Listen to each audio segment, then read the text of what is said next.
Chapter 1. The First Stone, From Dominion to Colony. It is commonly believed that Newfoundland was Britain's oldest colony, and certainly it is referred to as such by those official bodies that should know best: the Dominion Office, the British government, and the Crown. Yet, that is not exactly true. Newfoundland was Britain's oldest possession and nearest overseas territory, but the island was always too valuable an asset for England to allow it to be colonized. Europe initially came to Newfoundland for fish, and even before John Cabot officially discovered it in 1497 for Henry VII, the first of the Tudors, Portuguese, Dutch, Basque, and Norman boats were fishing on the Grand Banks, and their crews had already worn a path alongside harbor in St. John's where Water Street lies today. By 1530, as many as 150 English vessels had stopped fishing in Icelandic waters and moved on to the Grand Banks. And in 1583, Elizabeth I, the last of the Tudors, was moved to dispatch Humphrey Gilbert to take possession of this Newfoundland for the English crown.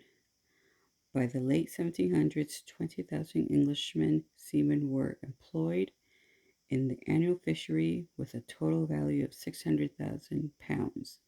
The French, the English, the Portuguese were also extensively involved. Newfoundland's fish was big money.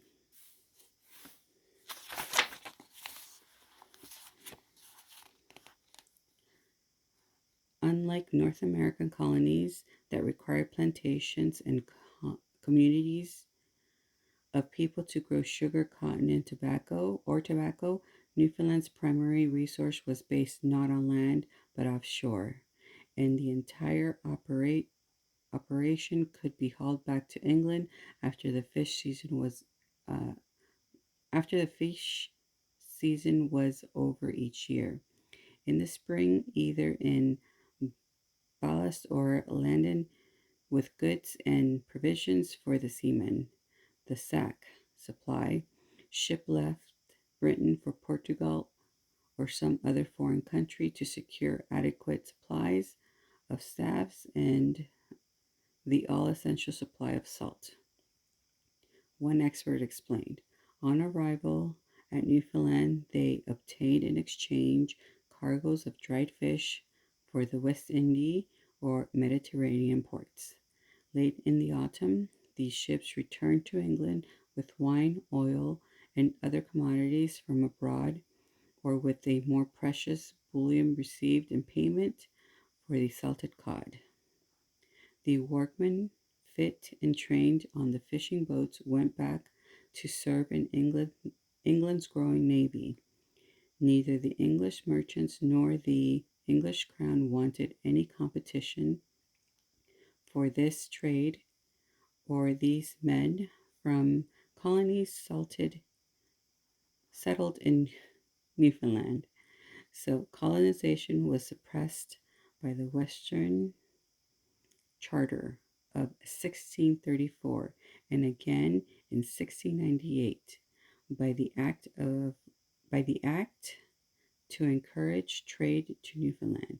Amazingly, this prohibition stayed in effect until early 1800s. Settlement could not be stopped, however. Planters could be flogged or burnt out by the ruthless fishing admirals who ruled arbitrarily over the island, or they could be disposed without recourse to any justice save that of their tormentors. In response, and especially to be near the valuable fishing grounds, settlers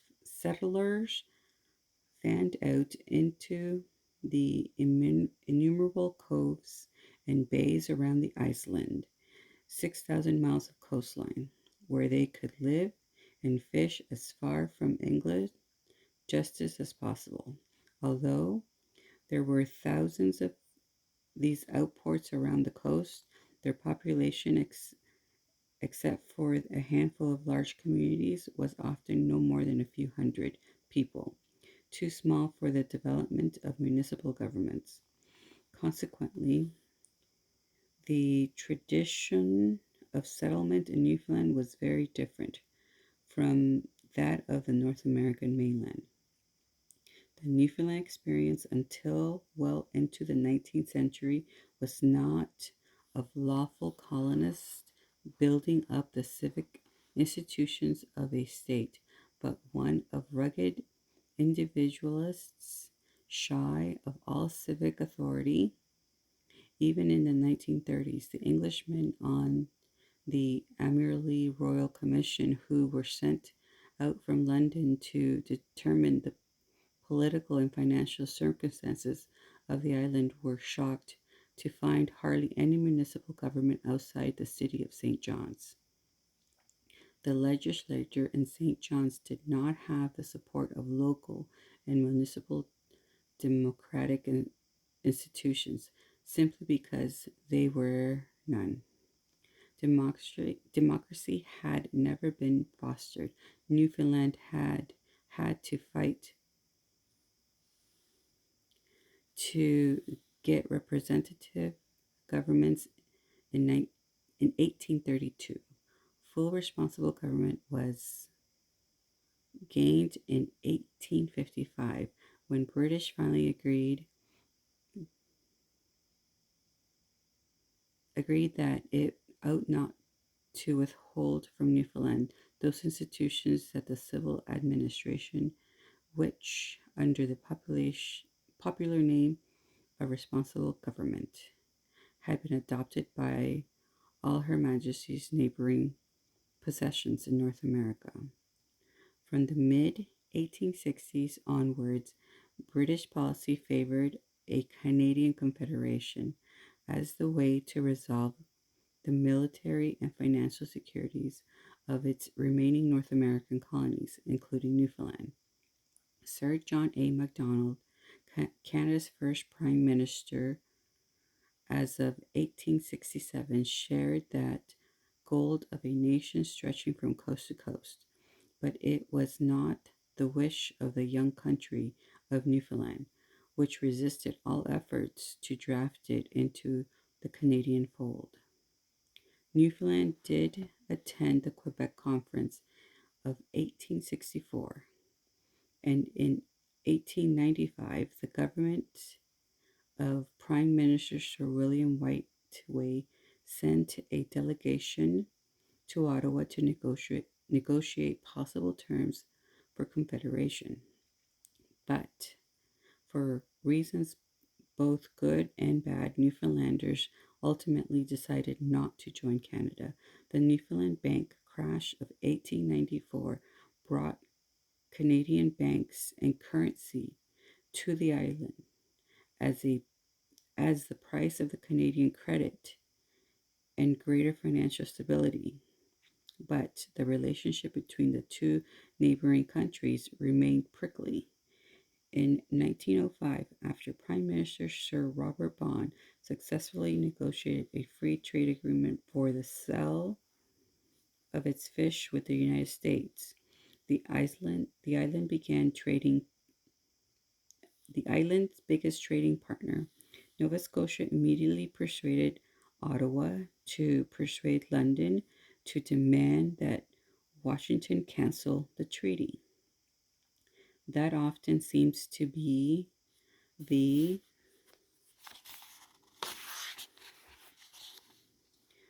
pattern when Newfoundland's fortunes competed with Canadian interests. It was almost impossible for Newfoundland to forge an independent economic or political course without leave from the formidable trio of Britain, Canada, and the United States. In 1908, during the electoral contest between the nationalist Sir Robert Bond and the pro-Confederate Sir Edward Morris, Canadian Governor General Lord Grey promised, "The Canadians who have interest in Newfoundland can be relied on to do whatever is possible to stiffen Morris and to assist him in the battle against Bond. All the money he wants to enable him to conduct an educational campaign for Confederation will be forthcoming, but the vote produced a tide and left Morris in no position to carry off Confederation. Once again, Newfoundland remained independent. By the turn of the 19th century, Newfoundland was an autonomous country with a population of almost a quarter of a million. In 1907, at the Imperial Conference in London, it was elevated to Dominion status, along with Canada, Australia, and New Zealand. Despite the huge sacrifices Newfoundland made during the First World War, the country enjoyed both good government and prosperity throughout the opening decades of the 20th century. It was the bank crash of 1929 and the worldwide depression that followed, which proved to be the country's undoing. The years directly leading up to 1929 were plagued with political and financial turmoil. World markets for Newfoundland's fish collapsed, and successive administrations struggled to pay the growing national debt. In a 1 year period, no fewer than 5 governments were elected. The ever resourceful Sir Richard Squires, Prime Minister during much of the decade, even tried to sell Labrador to Canada for 100 million. But the price was too rich for the Canadians, who, like the British, preferred to acquire empires on the cheap. By the early 1930s, civil service salaries were cut in half, and there was mass unemployment and widespread hunger. Charges of embezzlement against squires brought a mob to the doors of the legislature. The ensuing riot brought down the government. Such scenes were not usual across North America during the Dirty 30s. Certainly, people in the Maritimes of Canada and the Dust Bowl of the United States suffered as much as Newfoundland did during this grim period. However, Newfoundland relied almost exclusively on world markets to sell its fish, and it would not survive such a protracted calamity without help. It was a large country, to be sure, almost 3 times the size of the maritime provinces, but it was undeveloped and had only a small population. It simply did not have the credit base of a large federation such as Canada or the United Kingdom to withstand a deep and sustained financial crisis. In 1885, Canada had come through with the necessary financial backing to avert the crisis, but in 1933, it declined to assist its sister Dominion that left Newfoundland entirely dependent on Great Britain for financial support. The Newfoundland debt was by then more than 100 million at 5% interest. During the 1931 session in the House of Assembly, Major P. Cashins, the finance minister in the Squires government, had proposed rescheduling a portion of that debt from 5% interest to 3%. The United Kingdom had already struck such an agreement with the United States for its own enormous war debt. Frederick Algerines, the leader of the opposition, initially proposed such a default, but by 1933, when he was prime minister, he had come around to Cashin's way of thinking. Faced with a specter of bankruptcy, Algerines even thought a staunch fiscal conservative, proposed that Newfoundland be allowed to reschedule a portion of its debt and thereby carry on. The British government declined, on the basis that a default by one of the dominions would have a damning effect on the credit of the whole empire. This philosophy was puzzling even to the Canadian observers. O.D. Shelton, the Canadian Undersecretary of State for External Affairs, observed to W.D.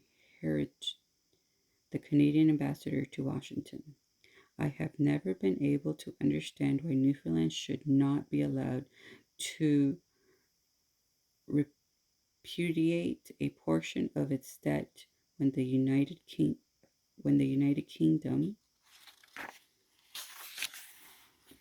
government is declining to pay its government's debt, and the U.S. is meeting gold obligations with paper money. Instead, Britain advanced the necessary credit for Newfoundland to make the next interest payment on its debt and avert disaster on one condition: Britain would appoint a royal commission to assess Newfoundland's financial and political situation, and Newfoundland would be obliged to accept its findings. Algiers had suggested such a commission in his election campaign the year before, so he readily consented to the terms. He had also promised that the final recommendations would be submitted to the electorate for their approval, and that no action would be taken that did not first have the consent of the people. This promise was never kept. The Newfoundland Royal Commission, led by the Scottish peer William Warrender Mackenzie,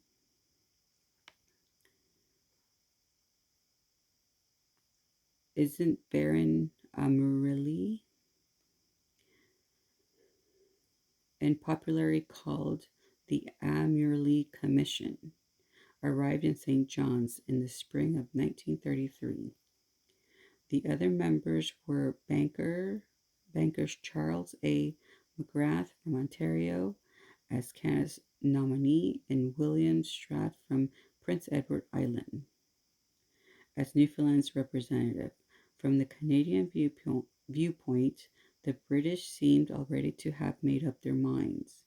In Paul Brittle's opinion, the decision to set up the Aberley Commission was a tough-minded, as the Commission's finding and virtually foreshadowed them. The commissioners immediately set out to observe conditions across the island and gather information for their conclusions. Their final report on the Newfoundland that fall was written not by Lord Amerley but by Commission Secretary Peter Alexander Clutterbuck, the Newfoundland expert in the Dominion's office. Born in India in 1897, in the era of the Raj, the period of the British rule, Clutterbuck was educated at Cambridge University and served with distinction in the Coldstream Guards during the First World War. Diligent, discreet, and devoted to the Dominion's office and the Empire, he embodied the ideals of the British civil service and brought considerable diplomatic and literary talent to his assignments in Newfoundland. He would remain on the Newfoundland file until 1949, rising to the highest ranks of his department. Clutterbuck's pervasive presence in the great events in which he participated is little known outside official dispatches and top secret memos. He moved behind the scenes, where he promoted his department's policy with remarkable detachment. Clutterbuck's report, written in colorful language by official standard, gave the British government the pretext it required to resume direct control over the island. Newfoundland's financial crisis, he concluded, was not the fault of a worldwide depression and the collapse of the fish market, but the result of corrupt and venal politicians. He began with his sweeping generalization. Politics in Newfoundland have never been such as to inspire wholehearted confidence in the ability of the people to govern themselves wisely. But there is general agreement that a process of deterioration, which has now reached almost unbelievable extremes, may be said to have set in a quarter of a century ago. Never is no doubt excessive to fail to take account of the work of able politicians such as Sir Robert Bond or, or even Sir Edward Morris. Clutterbucks continued. For a number of years, there has been a continuing process of greed, graft, and corruption, which has left few classes of the community untouched by insidious influences. The 12 years, 1920 to 32, during none of which was the budget balanced, were characterized by an outflow of public funds on a scale of ruinous as it was unprecedented, fostered by a continuous stream of willing lenders.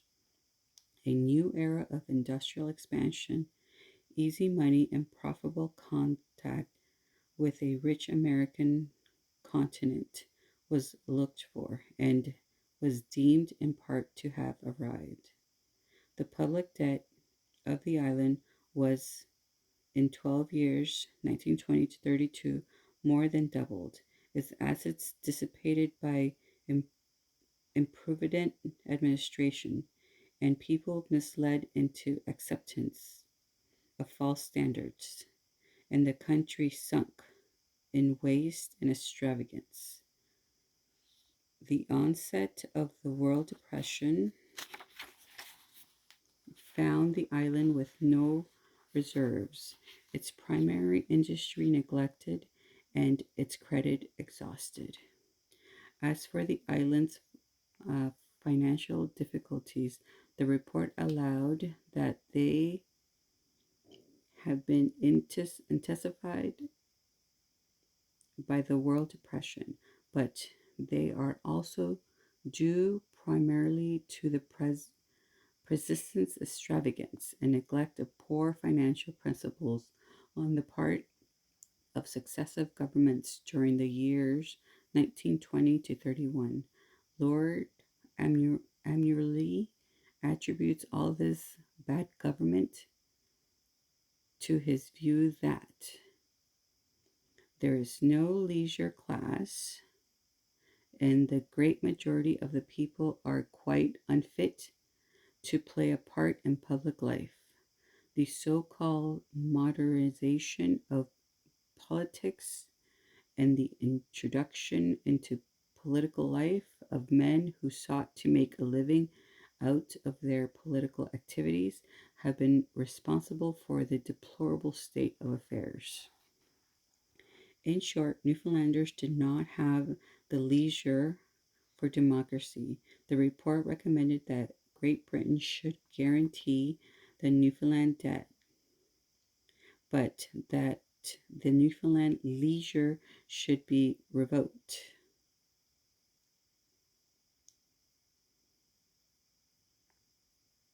Sorry, let me read that again. But that the Newfoundland legislature should be revoked and the Iceland put into a form of receivership. A. The existing form of government would be suspended until such time as the island may become self supporting again.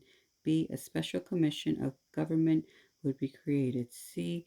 Subject to supervisory control by your magistrates government in the UK and the governor in commission, responsible to the Secretary of State for Dominion's office in the UK. It would be understood that as soon as the island's difficulties are overcome and Newfoundland is again self supporting, responsible government on request from the people of Newfoundland would be resolved. This arrangement, the report breezily concluded, would provide Newfoundlanders with a rest from politics. The Amurli Commission had already described the lack of municipal governments outside of St. John's, but its recommendations to abolish the legislature in the capital city was hardly consistent with those democratic concerns. It is curious to note that most of the Newfoundland debt with Sir Richard Squires grappled in the 1920s was incurred by Sir Edward Morris during the First World War and in the construction of the Newfoundland Railway. Morris resigned as Prime Minister of Newfoundland in 1917 during a trip to London. The next year, he was honored with a rare hereditary peerage and became the minister in the UK government. Here, at least, was one improvident Newfoundland politician of whom London seemed to approve. The drastic course recommended by Amurli was not his own invention. When he returned to London, he found that everything had been carefully worked out between Neville Chamberlain at Treasury and Sir Edward Harding at the Dominion's office. And these two men informed Amberley and Clutterbuck what the key points in the report should be. When Canada's representative, Charles McGrath, read the draft, he objected strongly to the harsh and demeaning portrait that Clutterbuck had painted of Newfoundland politics and politicians, and to the conclusion that Newfoundland was unfit to govern itself. He registered his objection bluntly in a personal letter to Lord Amurli. Who can throw the first stone at Newfoundland? He asked. There is not a province in Canada or a state in the US that has lived within its income. I seem to recall that May commissions in the UK found rightly or wrongly the government of that country guilty of extravagance, which threatened the ruin of the country. As for Britain's refusal to allow Newfoundland to default on its war debt, he noted that practically every country in the world is today in financial difficulties. Some have defaulted on their public obligations, and none has it been found necessary to send in the sheriff. The criticism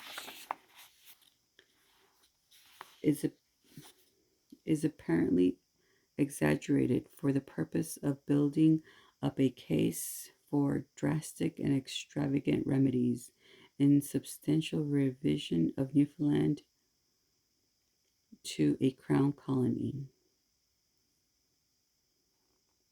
Some of the stronger language in the Commission's draft report disparaging Newfoundland culture and politics was softened by Canadian sensibilities, and both McGrath and Williams Straven bowed to the British pressure and signed Clutterbuck's final text.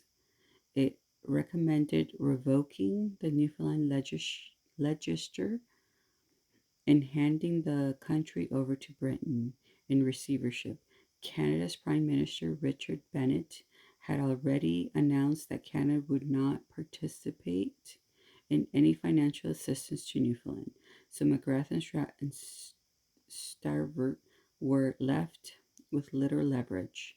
Besides, they knew that Canadian banks would do very well under the proposed British plan, enabling them to recover immediately the loans they had earlier made in the Dominion.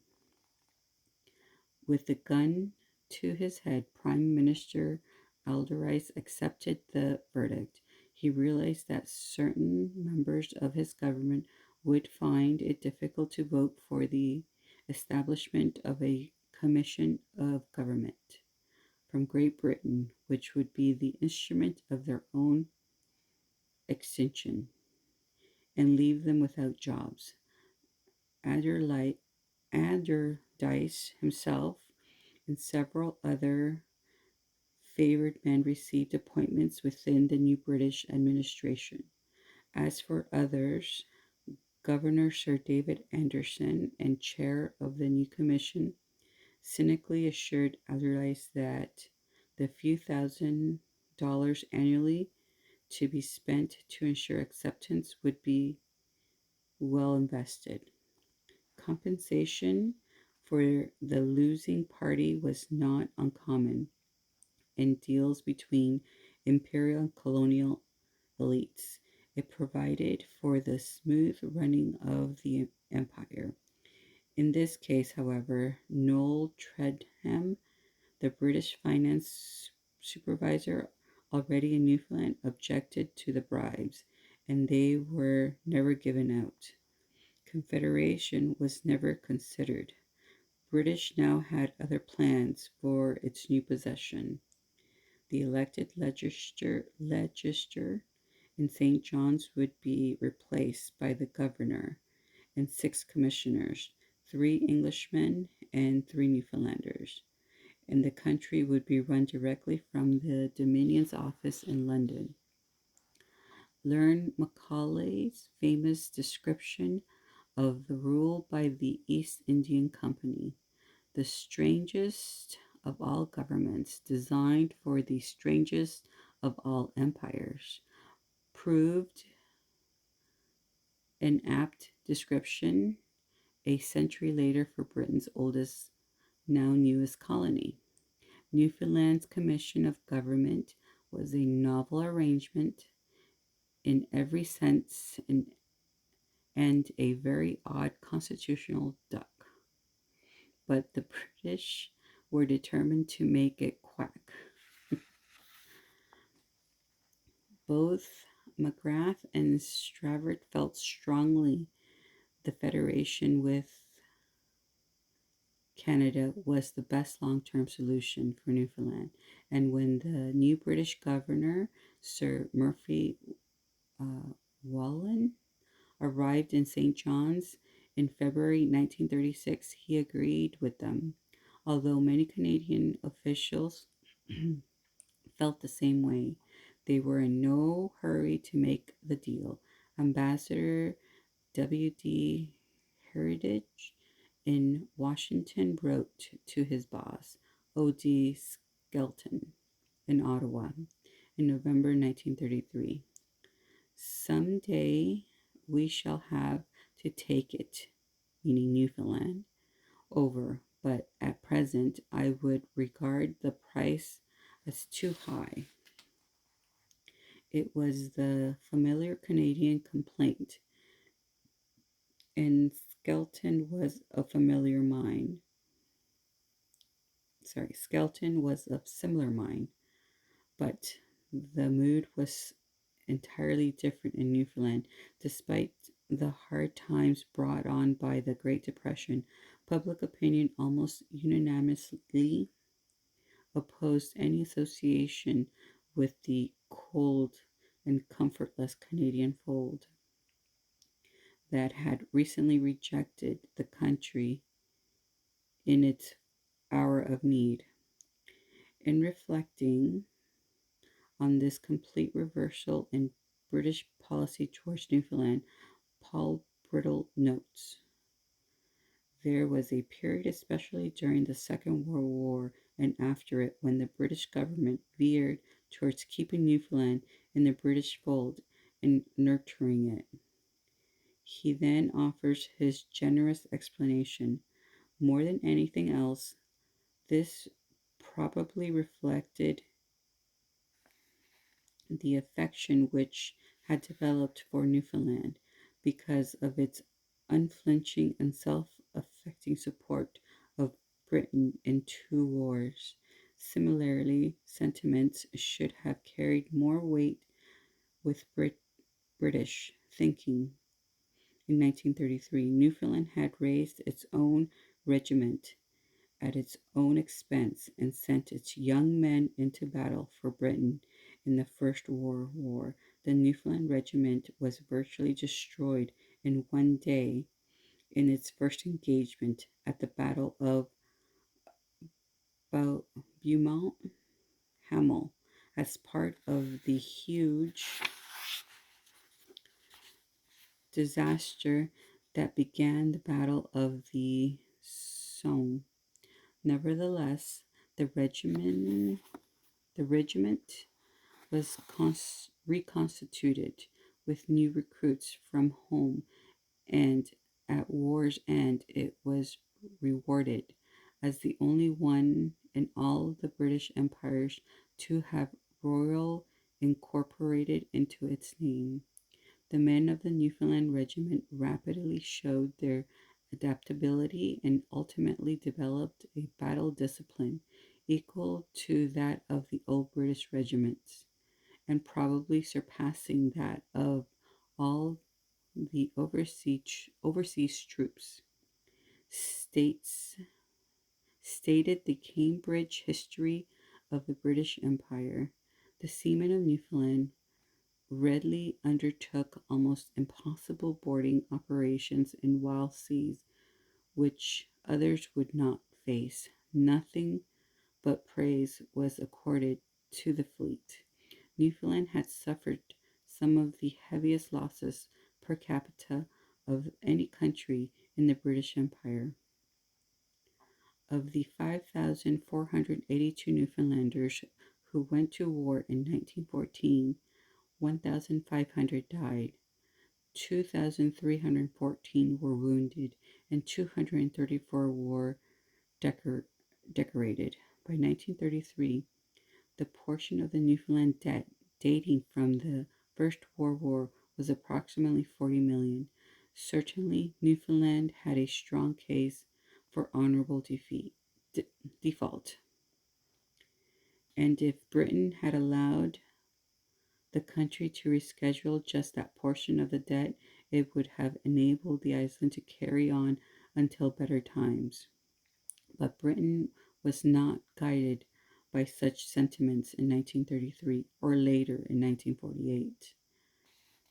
The period of the Great Depression was an inauspicious time for institutions of democracy generally. It was often democracy, not capitalism, that was seen as the root of the economic catastrophe. The people were too ignorant to elect good government. The democracy was too inefficient to guarantee the smooth running of industry. Many in the financial and political elites of Europe and America wanted a strong man, a dictator who would guarantee a cheap supply of resources and labor. It was in this negative political climate that Hitler came to power in Germany and Mussolini in Italy, giving both these countries a rest from politics and setting the stage for the ultimate confrontation between raw, unregulated capitalism or fascism and the forces of democracy. As Churchill is famously said to have remarked, democracy is the worst form of government, except for all the rest. In the Dominion of Newfoundland in 1933, however, the population was judged by Lord Amerley and Alexander Clutterbuck as simply not fit for democratic rights.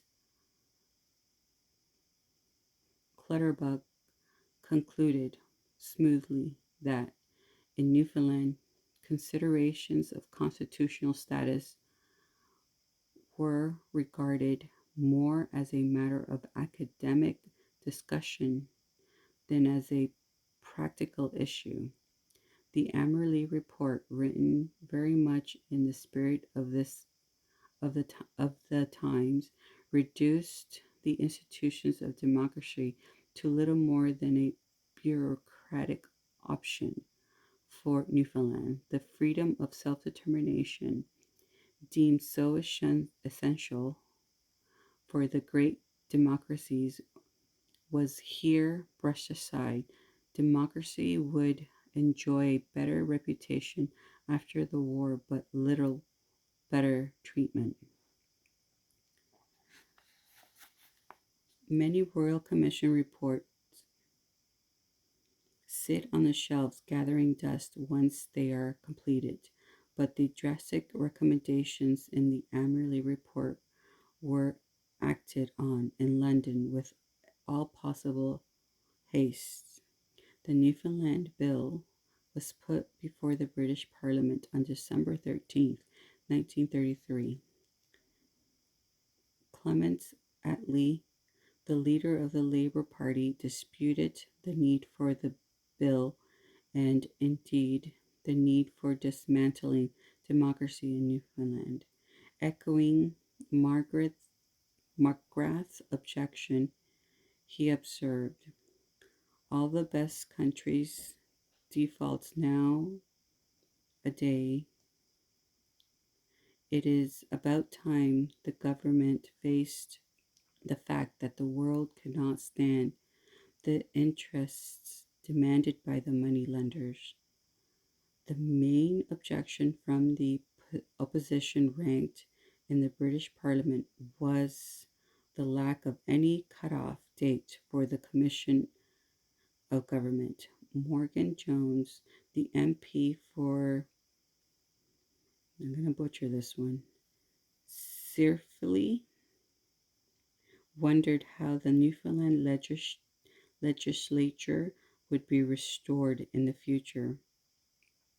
What the phrase on request from the people of Newfoundland might mean, and how such a request would be made. As I see the position, he remarked, there will be no machine of government. There will be no vocal expression of the opinions or desires of the people of Newfoundland, no elected assembly or organization. Nevertheless, this clause, deliberately vague, was left to allow Britain the option of delaying, even regaining on its promise to restore responsible government to Newfoundland. The word revoke was objected to and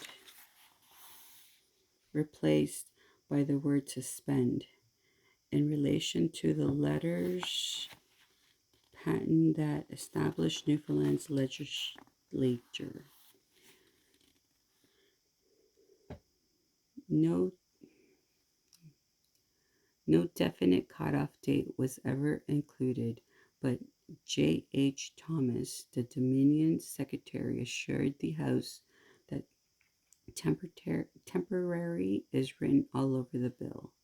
On December 15th, 1933, after an all-night session, the Newfoundland Act was finally passed, and the clock turned back 100 years on the British Empire in North America. Newfoundland again became a British colony. Once in control, the British rescheduled the Newfoundland debt for themselves along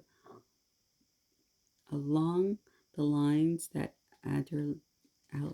Alderdice had earlier requested and been denied. In short, historian Peter Neri writes, a rescheduling of debt that would have been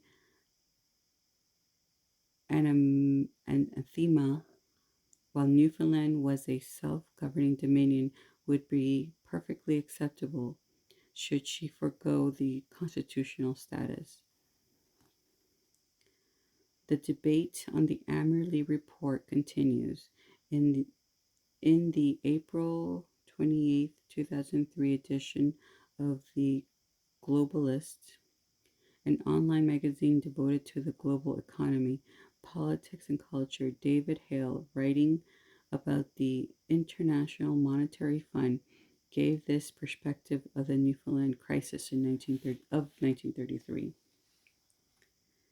The most extraordinary debt restructuring of the pre-1945 era was not in Latin America. It was in a dominion of the British Empire, the country of Newfoundland.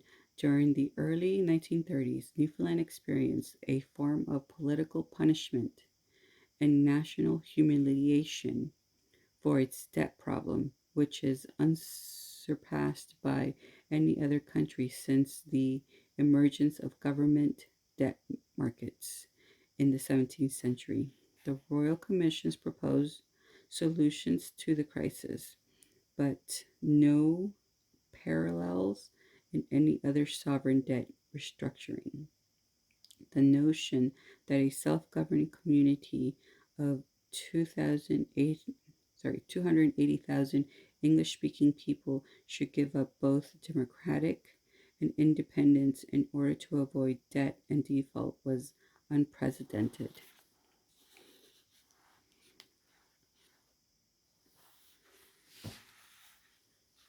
If the IMF had existed in 1933, it would have granted emergency debt relief to Newfoundland, and the country would have never given up democracy or independence.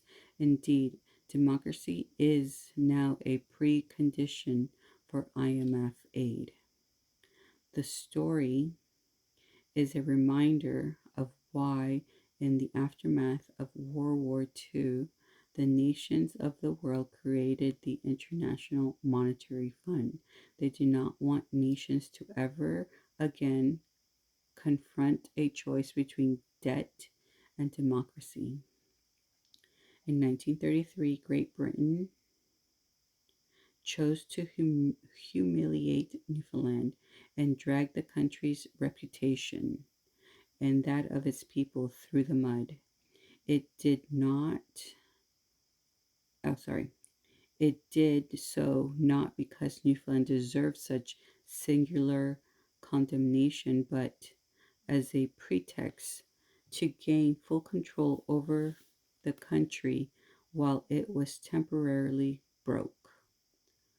Clutterbuck, the author of the report, was rewarded by a grateful government at Whitehall with a silver and a promotion. Let's start that one again.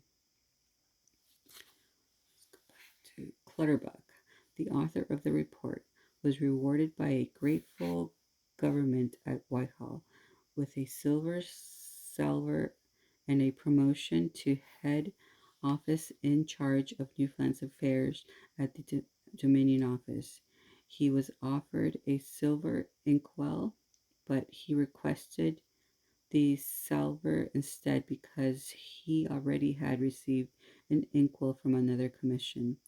Presumably, his reward betokened the success of his mission to annex Newfoundland, not to saddle the empire with a liability. in St. John's, Newfoundland legislative chamber was dismantled and taken over as office by British civil servants.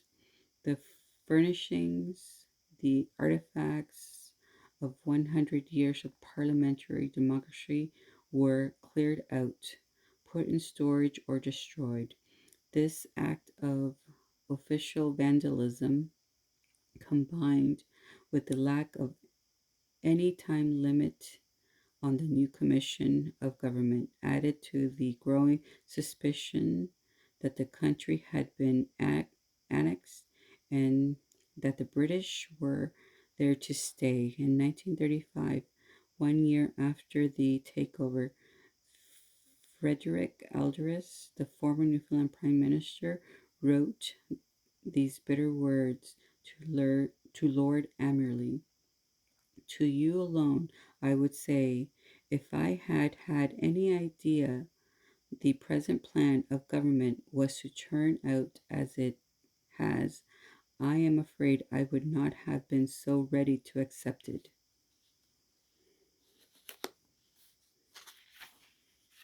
The end.